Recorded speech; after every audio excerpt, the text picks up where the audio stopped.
Hi there, welcome to this quick overview on how to set up an SMB appliance for your remote users. So where we're at right now is I've plugged the appliance in. I am connected via Ethernet cable to the first switch port on the back of the appliance. It doesn't matter which model of appliance they all run the same software version, and the approach will be very similar in terms of configuring remote access. So we are now at the wizard. So from the wizard, what we do is we click next. We have to give it a default username and password.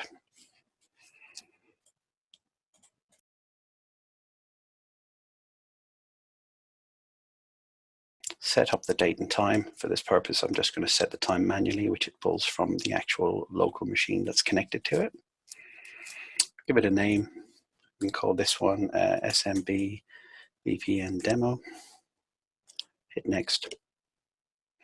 Select local management. We are not looking at centrally managing this one at this point in time. Okay, I'm going to select to do the internet connection later, but you can, from the wizard, select the type of internet connection it should have. So you've got a DHCP lease, static IP, PPOE. If you have a VDSL connection and you want to set up your VDSL router to bridge its connection across to the appliance, you can do that. PPTP, L2TP, and then of course bridge mode itself. So for the purpose of this, as I said, I'm going to click configure internet connection later.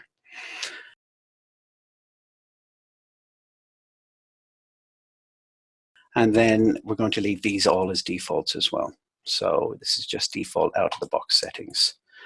We choose the sources from which we want admin access. So again, for the purposes of this, I'm going to just use the LAN and the VPN to access that. So again, we hit next, and then we hit next again. The blades that we're worrying about in this particular scenario are literally just the remote access and potentially the site-to-site VPN. For the purposes of this, I'm talking about the remote access feature. Next. We'll now wait a short while for this to finish. Once it's finished, we can then hit finish again. And now the box is pretty much configured and ready to go.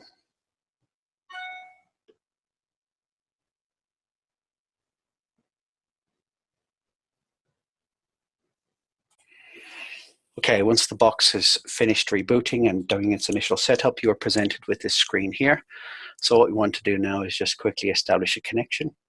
So I'm just going to go to the internet piece here, hit configure internet, and then select the type of connection. So for this purpose, and I'm actually running this on my internal network, so I'm just going to select static IP at this point.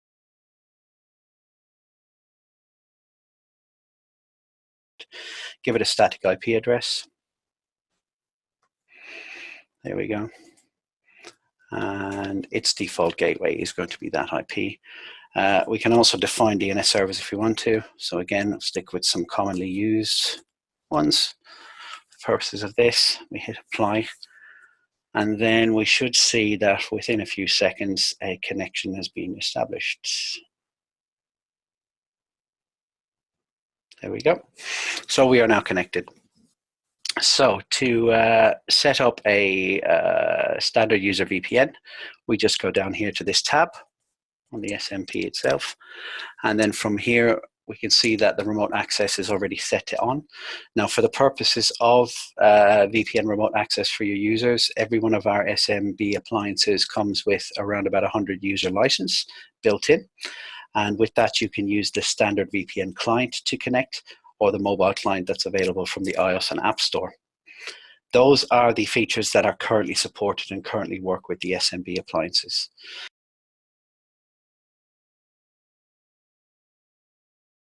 So what we can do then at this point is we can just establish a local username. So we can define local users or groups, or we can integrate it with Active Directory as well. For the purposes of this, I'm just going to create a local user and group, or a local user, to facilitate the connection. So we go here, and then we add a user. So we can do local user. We can call that user SMB test. We can give it a password. There we go. and then we ensure that we have remote access permissions ticked. We hit apply, and that's it. So from this point now, we have started to define remote users to communicate with that. As I said, you can select and integrate with an Active Directory server should you have one. It's a very straightforward process, again, ensuring you have the domain IP address and an account with access to then pull down the Active Directory users for the purposes of this.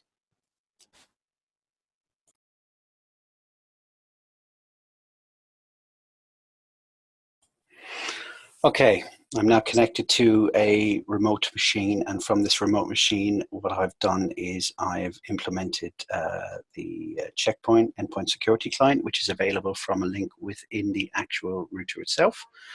And then what I've done is I've configured an actual DNS name for my gateway. So from here, then what we can do is we can hit New, and then follow the wizard. So I just need to connect to the server address. And the server address in this scenario is SMB VPN tunnel dot TP-link DNS.com. That's the name that I've given it, the static name. Hit next. It's now connecting to the site. As you can see, it's now validating the certificate from the actual gateway. And then the authentication mechanism is very simple at this point. It's just username and password. So we hit next. Site created successfully. And then it asks if I want to connect. I can then hit connect. From this point, I put in the user I created, which was SMB test, and then I put in the password. 345. There we go, and we hit connect.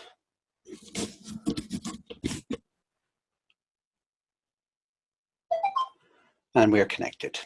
And now what we can do is we can have a look, and we can see from the actual client itself, which is located just up here, that we do have a connection then through the actual gateway. We can look at that, and I can then validate that connection from the actual gateway itself. But you can see here, we've got an office mode IP address allocated to us. We're connected to the IP address and the host name that was set up for the purposes of this.